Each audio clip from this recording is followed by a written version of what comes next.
Welcome to Communing with Divine, a podcast where I share my spiritual quest and the lessons and the insights that I've received from many divine beings and energies during meditation. I am your host, Meraki. Now, let's begin. Hello, and welcome to the second episode of Communing with Divine. I just wanted to remind you that what I'm sharing now are the early sessions before I began to repeat the exact words that were being said to me in real time, because I hadn't perfected my techniques yet.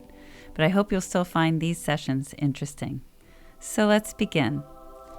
January 1st, 2022. I'm being asked to look fully at the sacred feminine and the sacred masculine. The sacred feminine is asking me to see her in her complete form, to look at both sides of her, the side that I find beautiful, growth, birth, and the creation and sustaining of life, and also the crone side of her. Honestly, I don't want to look at the crone. It sort of repels me. I'm telling her that I'll do this, but that I really don't want to look closely at decay and death. She's explaining that within this aspect of her lies wisdom and experience, which is beautiful in a different way. She's saying that the experience, the knowledge, and the insight of the crone is invaluable. It's also an integral part of the birth and growth aspect of her, because one supports the other. It's cohesion. It's the balance. You can't have one without the other. So now I'm looking again properly. I can see great depth and beauty within the crone aspect of her. There's a peacefulness and a beautiful stillness that exists here, in the decay, in the death. It's like a pause in the breath of life between the inhale and the exhale. It's amazing that I was never able to see this before. Thank you. Now I have to do the same with the sacred masculine. With the sacred masculine side, I've been avoiding the part that I perceive to be more violent in that it is destructive. The sacred masculine is explaining to me that this is not destruction for a negative purpose. It is destruction to allow for new creation, to provide the materials that are necessary for new creation. He is the destruction of worlds, but also the forging of things, the creation of new worlds. And so, like decay and death, this destruction of matter and dispersion of energy provides the building blocks for new creation, which is beautiful. This is why the two of them are together. They are each a piece of the whole that is created by both of their beings coming together. They have two sides to themselves that create a balance within each of them independently of one another. And then they support each other and create another wholeness together that sustains the engine of recycling and rebirth that is an integral part of our reality. One can't exist without the other. Today, more was explained to me, especially about the true nature of all of these different energies that I interact with. These are early days, and as my ability to understand grows, nuances and clarity may come in and change the way I originally perceived things. This is called growth. We perceive and understand at the level of development that we find ourselves at. As we grow, we can see things with clearer vision, and our perceptions and our understandings of lessons and messages and of beings must be reconsidered and recalibrated. January the 2nd, 2022. I've done my calling in. They are all around me. They've reiterated that I have to see them. I have to know them, that this is very important. I need to know them and feel them, their true energies and vibrations, in order to protect myself from imposters, from other beings and energies that might present themselves as something that they are not. I kind of rushed my calling in a bit today, which I shouldn't do because it's really the most important thing that I do every day. Okay, they're kind of looking at me and nodding like, yes, you did, and yes, it is. Okay. The sacred feminine and the sacred masculine have been showing me a lot about duality, the two sides, the duality of life, the yin and yang. But I've been blocking this because I didn't want to see it all. But they're telling me that this is important and that I must do this to progress. Today they're again showing me their wholeness. I'm now looking at the sacred feminine. I see her nurturing life, so much creation, such beauty of giving and of the nurturing of life. And then there's the opposite of that, the decay, death as we would call it. So there's the warmth of the nurturing and there's the coldness of the death, and they balance each other, and it's very interesting.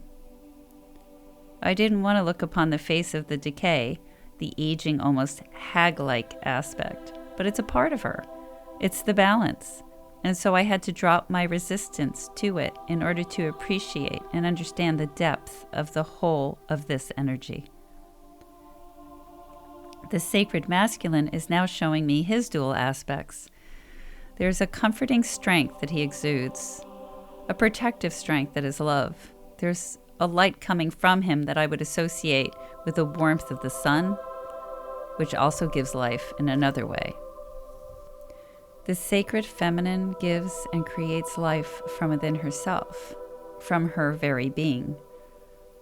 The energy of the sacred masculine gives life from outside of whatever he shines his light upon. So not from within, but from without. He is life-giving in a completely different way. He's quite magnificent, and he's everything that you would want a male energy to be. Then his other side is destruction and death of sorts, and it feels a little out of control. Again, this is external. It's the harnessing of external forces to bring about a specific result. Whereas with the sacred feminine, death and decay is a part of what is the natural rhythm of the cycle of life, and so it comes from within. Both of these are essential as they lead to the renewal of life. This is about the recycling of the energy of matter to create new life. I didn't want to look at that side of him, just like I didn't want to see the hag or the death aspect of the sacred feminine. I preferred the other aspect of him, but they're linked. You cannot see one without the other. You cannot have one without the other.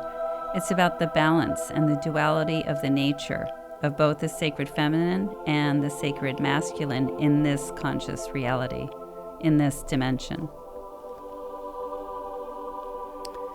As I open my third eye and my crown chakra, I can see so many stars, so many planets, so many dimensions that are quote-unquote above. I'm using the word above because that's how I'm perceiving things, but that's not how it is in truth. My perceptions of these things are just very limited. There is neither above nor below. All is here. Everything is always with us, intersecting with us. There are dimensions that are variations of this one, and we are a variation of other dimensions. The same applies to many universes. There is no above or below, no left or right. There is only here, in the now, and it all intersects, or to be more accurate, you could say all exists here. I'm still not clear about the other universes. They've only shown a little bit to me so far, and I can only share how I perceive it at this point in time. But I can look forward into the future and back into the past, not because I'm really looking forwards or backwards, because all exists already, now. The past hasn't disappeared, and the future has already happened. As I sit here now, looking around, it really is quite interesting. In my less meditative state, it can be confusing. And also, I can get too caught up in this reality, which confuses the reality of what is.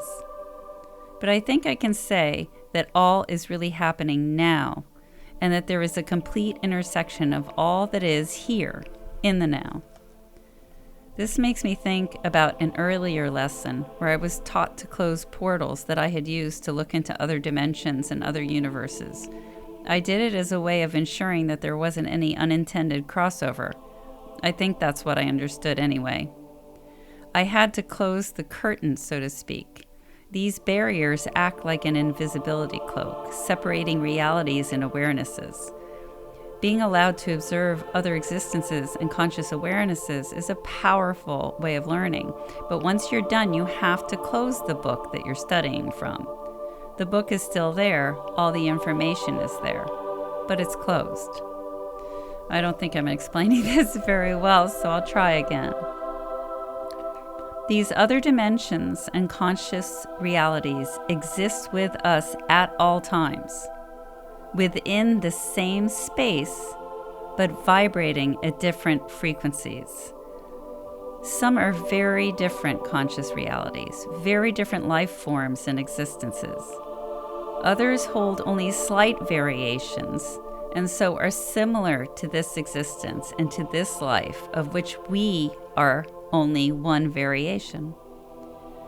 We are mostly unaware of each other's existence within each other's space, and this is by design. So we have to respect this unawareness of one another. If we are given the opportunity to observe different conscious realities, existences, and dimensions, we must show our respect for the design by closing the observation portals or whatever it is that you've used.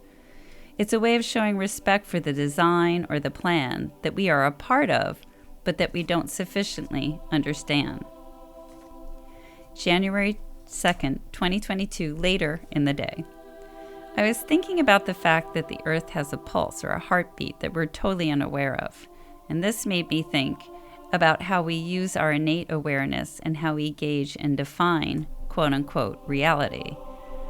We rely on external technology and instruments that are very limited to test the world around us, and we dismiss anything that we cannot measure or record with these instruments. Because of this, we deny ourselves knowledge that we can attain by going within ourselves. We are taught to doubt everything that our current technology can't measure or quantify in some way, as if each new advancement in technology provides quote-unquote definitive results. The ancients and many indigenous peoples appreciate and honor inner knowledge, and it would do us no harm to give respect to the wisdom that preceded our technological age. For example, while we know that trees breathe, they take in CO2 and release the oxygen that other creatures benefit from. We've also recently discovered that trees have a pulse of sorts. The tree's pulse circulates the sap within their trunk. It's an essential function that happens right in front of us, but that we have no awareness of. Before this fact had been measured and proven as a fact, anyone claiming that trees had a pulse would have been ridiculed, and their intelligence probably would have been questioned. I should also share with you that I believe that trees have a spark of the divine within them. It's what gives them life and allows them to manifest and exist within our conscious reality. This applies to the earth too. She is a living being. Inanimate objects like stones and rocks, they have energy and they have their own vibration. My personal belief is that to exist, everything must have a spark of divine. I would even say that they have to have an awareness of some sort, and that we are still unaware of these things because our technology can't detect it or measure it yet. But that doesn't mean that it doesn't exist.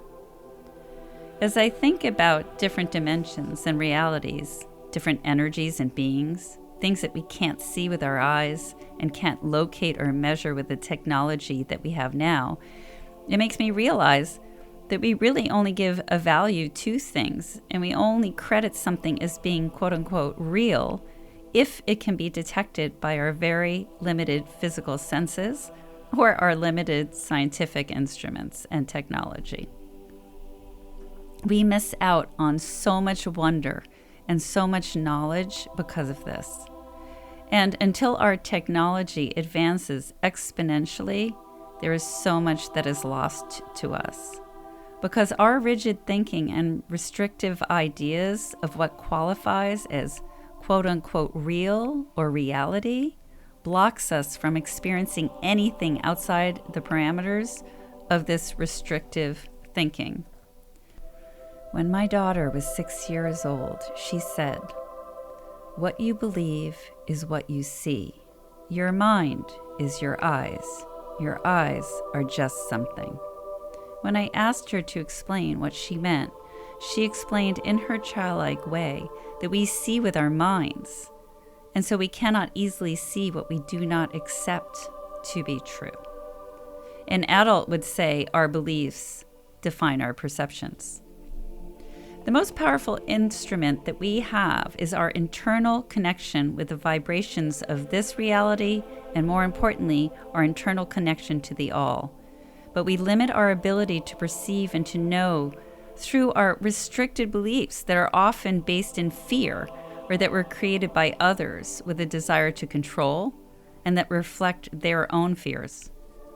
Limited beliefs based in fear and ego, handed down sometimes over generations and adhered to faithfully for no other reason than it's what we've been taught to believe. I should be clear that I am in awe of our technology and what we can discover and analyze through the use of that technology and scientific knowledge. But I dislike that if something can't be located, measured, or analyzed by the technology that we currently have, that those things outside of our current ability to observe and measure are completely discounted. Or worse, the ideas or suggestions of these elusive things are belittled until our technology catches up and is advanced enough to verify things that were unverifiable before. We should have enough humility to admit that our technology, as amazing as it is quite limited when it comes to the grand scheme of things. And we should not be so quick to pledge ourselves to the quote-unquote God of technology to the exclusion of all else. But I digress. The idea of our limited ability to perceive and understand the world around us makes me think about a story that I read many, many years ago. It was about a woman who was studying elephants. She observed that the elephants seemed to respond to each other and react and interact as if they were communicating with each other all of the time, even when there was no audible communication that she could hear. But she had no way to prove what she knew was true. At some point, she was visited by a friend of hers who was a musician. Her friend had the idea of recording the elephants. She then changed the speed of the recording to bring whatever it picked up into the limited range of sound that a human ear can hear. And what they found was that the elephants were, in fact, in constant communication with one another. Constant. Humans just couldn't hear it. So this woman, I think she was a zoologist, but I can't remember for sure. This woman could see the physical result of their communications through their reactions and the behavior of the elephants, but she couldn't hear anything. Without measurable proof, this truth did not exist. Luckily, in this case, she had the proper technology she needed. It just required her belief in her own observations and intuition, combined with the creative thinking of her musician friend, to understand what technology to use and how to use it in order to get the proof she needed. We have limited ourselves and our understanding of everything by tethering our knowledge to what our current technology and instruments of measurement can show. We look to technology as being the only truth teller. And there is also an arrogance that blinds our society, not always, but more often than not. Now, this arrogance leads us to think of ourselves as highly evolved species with advanced technology that can reveal the many secrets and truths of the universe and of this reality.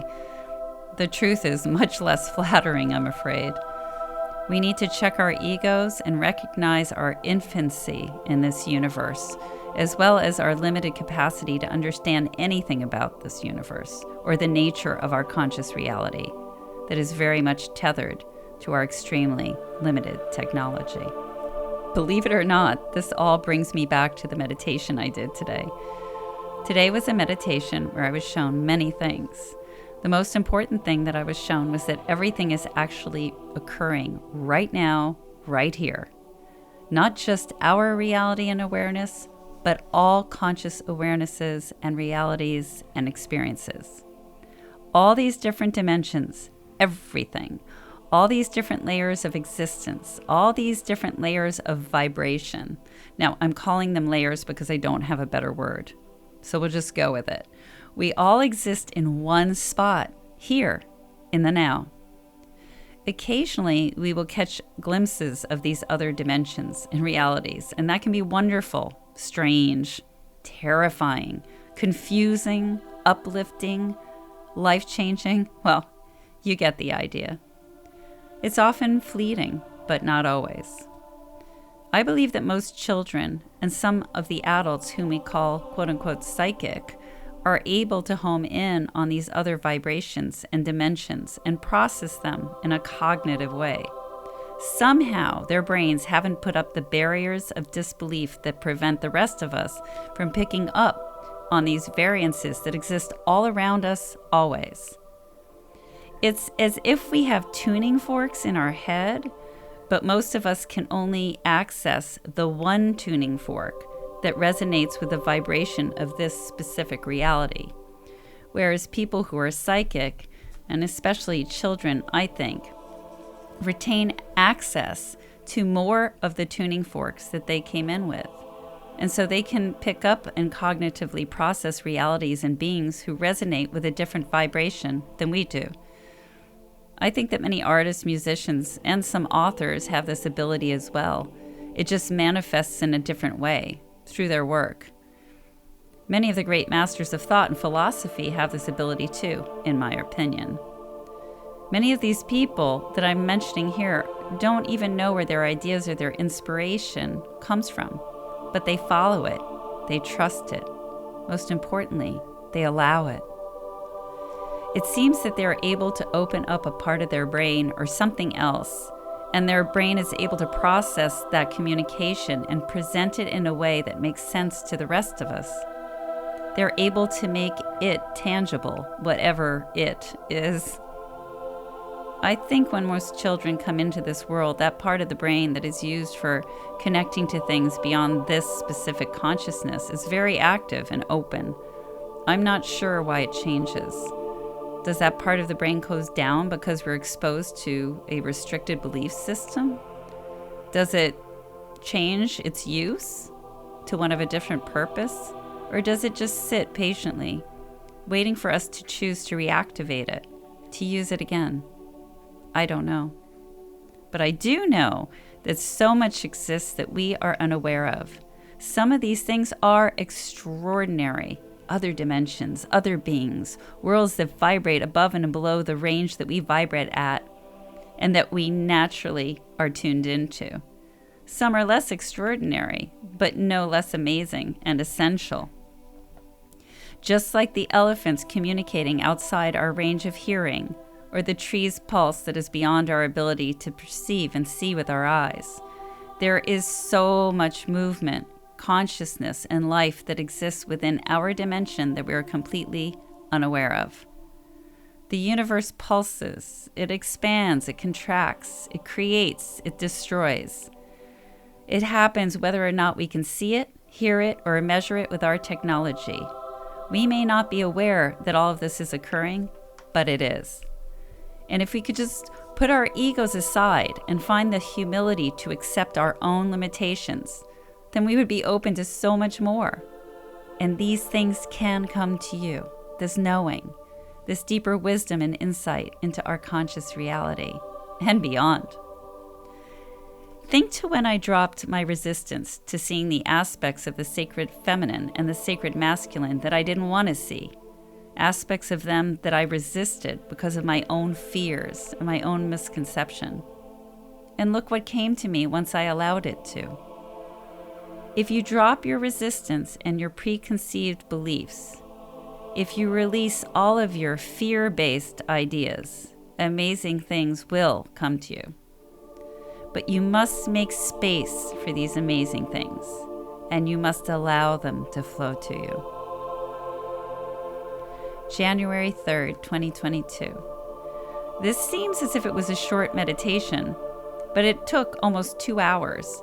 It's just that it was all visual, so I said very little during it other than to describe what I was seeing. And so let's begin. I'm being shown a universe that's being created. There is only darkness, but somehow I can see or maybe sense that within this darkness there's a swirling motion. It's moving very, very slowly in a way that would take eons. I feel as if I'm sensing and feeling the movement more than physically seeing it, because the movement is so slow that it's almost imperceptible. It's in a funnel shape, interestingly enough, and it's moving, swirling slowly, swirling with a purpose, or at least that's what it feels like. It seems to be drawing things to it from outside itself, from around itself, from within the space that it exists in, drawing these things to it as it swirls. And now I can see that within this darkness, within this slow-moving funnel is light, or particles of energy that I'm perceiving as light. This light is mist-like, and it's faintly glowing. It's a faintly glowing, fine mist, and it's very sparse. So sparse that it's almost imperceptible, but I can sense it, and I feel that I can actually see it. It's the beginning of form. It's the beginning of a new universe. Is it our universe? I don't know. What started first in the darkness is movement. It's an extremely slow movement by our standards. And this movement seems to draw in energy that I'm perceiving to be light. The energy or the light is minute. It's like a subparticle or something like that, and it's being drawn in from all across this massively expansive area that appears as darkness to me. It's energy or it's light that exists, dispersed and unperceived within this darkness until it's drawn together. Only then does it begin to become visible to me. I think that this is part of the recycling engine, and the movement is what brings together the energy to create a new universe. It's like this energy was scattered, and then this funnel movement is drawing it together. And as the funnel swirls, the mist becomes a denser mass of energy. What I mean is that the funnel draws and condenses particles that become a mist of what I'm seeing as light, and then becomes a more concentrated energy, a more and more concentrated energy. I don't know if I'm understanding this correctly, but I can tell you it's really beautiful to look at, like a really beautiful dance. January 5th, 2022. I'm focusing on Source, and I'm thinking about this illusion of separation that we experience here, and I'm wondering why. Why do we experience this conscious reality? Why do we experience this sense of separation from Source? What's the point of all this experience, any of it? And I hear the phrase, repeated, we are a curious mind. That's how Source is describing why we do this. We are a curious mind. We are a curious mind. Now I'm in the womb of my universe. I have my usual protection. I'm watching as light forms beautiful bubbles of many layers. All different energies and colors are forming around me, and it's beautiful. I love that I'm observing myself, observing something, and experiencing something. I have the perspective of both equally, of the experiencer and of the observer. The universe around me changes the more I do this. It's becoming more realistic. The bubble, the orb of light that encompasses me is expanding now so that I can't see the edges anymore. But I am floating in a protective bubble. I watch myself as the observer. I can see that our universe is floating in a protective bubble as well. This protective bubble can stretch and contract. I think that the bubble is there to help our universe retain a form and to protect it, to sort of hold and protect the energies within it. The only way I can describe what I'm seeing and experiencing is that our universe is like a cell, one of many cells. Cells that are all within the body of a greater verse. And it's beautiful just to see our universe suspended like that. And again, it all started with a swirling, swirling, swirling. Well, that's what I'm understanding. It's beautiful and it's perfect. Thank you all so much for coming back to listen to my second episode. I'm honored and I'm thrilled that you're here. I hope you'll continue to walk this path with me and join me for episode 3. Thanks again and have a great day.